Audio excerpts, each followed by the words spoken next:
ದೇಶ ಹಾಗೂ ಸೈನಿಕರ ಬೆಂಬಲಿಸಿ ತುಮಕೂರು ನಗರದಲ್ಲಿ ಬೃಹತ್ ತಿರಂಗ ಯಾತ್ರೆ ನಡೆಯಿತು. ತಿರಂಗ ಯಾತ್ರೆಯಲ್ಲಿ ವಿವಿಧ ಸಂಘಟನೆಗಳು ಭಾಗಿಯಾಗಿದ್ದರು. ಎಸ್ಐಟಿ ಗಂಗೋತ್ರಿ ರಸ್ತೆ, SS Puram, Someshwara junior college ಮೈದಾನದಲ್ಲಿ ತಿರಂಗ ಯಾತ್ರೆ ಸಾಗಿತು. ಸಚಿವ ವಿ ಸೋಮಣ್ಣ, ಬಿಜೆಪಿ ರಾಜ್ಯಾಧ್ಯಕ್ಷ ವಿಜೇಂದ್ರ ಭಾಗಿಯಾಗಿದ್ದರು. ಯಾತ್ರೆಯಲ್ಲಿ ಮಾಜಿ ಸೈನಿಕರು, ಎನ್ಸಿಸಿ ವಿದ್ಯಾರ್ಥಿಗಳು, ಶಾಲಾ ಕಾಲೇಜು ವಿದ್ಯಾರ್ಥಿಗಳು ಹಾಗೂ ವಿವಿಧ ಸಂಘ ಸಂಸ್ಥೆಗಳು, ತುಮಕೂರು ನಾಗರಿಕರು ಪಾಲ್ಗೊಂಡಿದ್ದರು.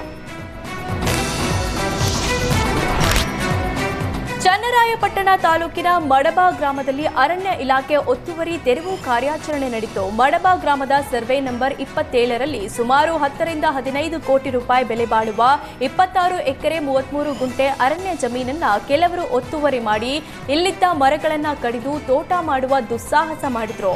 ಪ್ರಕರಣ ಕೋರ್ಟ್ ಮೆಟ್ಟಿಲೇರಿದ್ದು ಒತ್ತುವರಿ ತೆರವು ಮಾಡುವಂತೆ ಕೋರ್ಟ್ ಆದೇಶ ನೀಡಿದೆ. ಬೆಳಗ್ಗೆ ಕಾರ್ಯಾಚರಣೆ ಆರಂಭಿಸಿರುವ ಅರಣ್ಯ ಇಲಾಖೆ ಜೆಬಿಸಿ ಮೂಲಕ ಒತ್ತುವರಿ ತೆರವು ಮಾಡಲಾಗಿದೆ. ಜಮೀನಿನಲ್ಲಿ ಬೆಳೆದಿದ್ದ ತೆಂಗಿನ ಮರಗಳನ್ನು ಅರಣ್ಯ ಇಲಾಖೆ ತೆರವು ಮಾಡಿದೆ.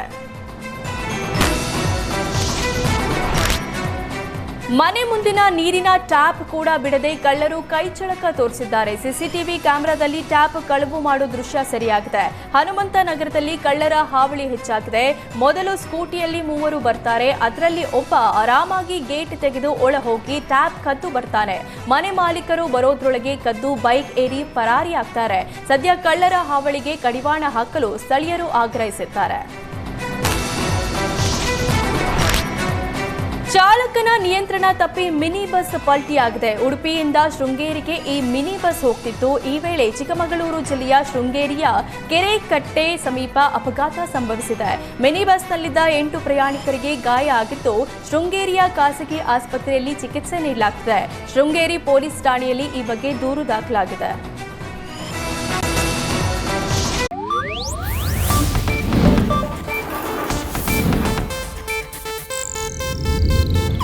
ಇದು ಏಷ್ಯಾನೆಟ್ ನ್ಯೂಸ್ ನೆಟ್ವರ್ಕ್ ಪ್ರಸ್ತುತಿ.